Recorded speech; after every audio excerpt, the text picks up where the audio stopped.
Have you ever stayed somewhere that felt wrong from the very first night? This is not just a story. It's my own experience. A night I will never forget.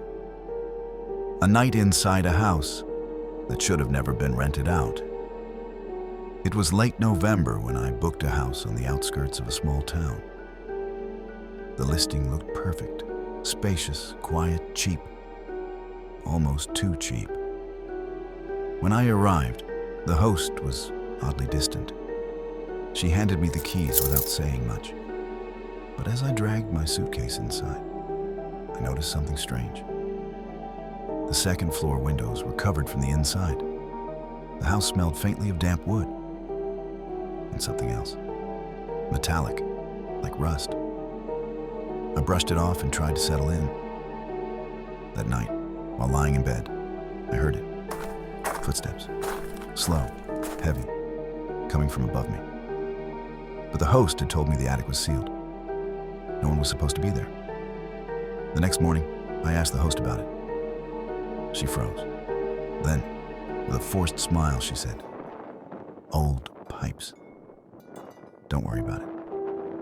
That evening, as I tried to read, I heard a dragging sound, something heavy, scraping across the floor above. I walked to the staircase, but there was no way up. The attic hatch had been nailed shut. At midnight, the noise returned, louder. This time, whispers accompanied it. They weren't clear, just murmurs, like several voices talking at once. My heart pounded. I grabbed my phone, turned on the flashlight, and stood under the attic door. The wood was trembling, as if something was moving inside. I couldn't sleep, so I searched the house the next day. Behind an old bookshelf in the hallway, I found a hidden door. It led to a narrow staircase, winding upwards into the attic. The air grew colder with every step. At the top, the smell hit me, that same metallic scent, stronger now. I pushed the door open. Inside, the attic was dark except for faint light leaking through cracks in the wood. And there, in the middle of the room, was a chair.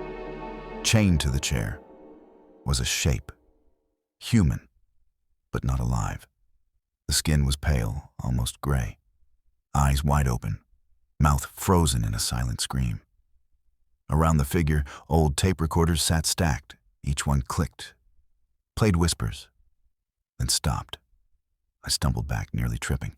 And then, the figure's head turned, just slightly.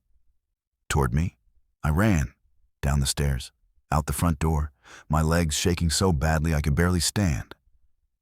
When I looked back, the host was standing in the window. She didn't move. She didn't blink. She just smiled. I reported everything. But by the time police arrived, the house was empty. No furniture, no body, no host, nothing. And the listing? It was gone, deleted, as if it had never existed.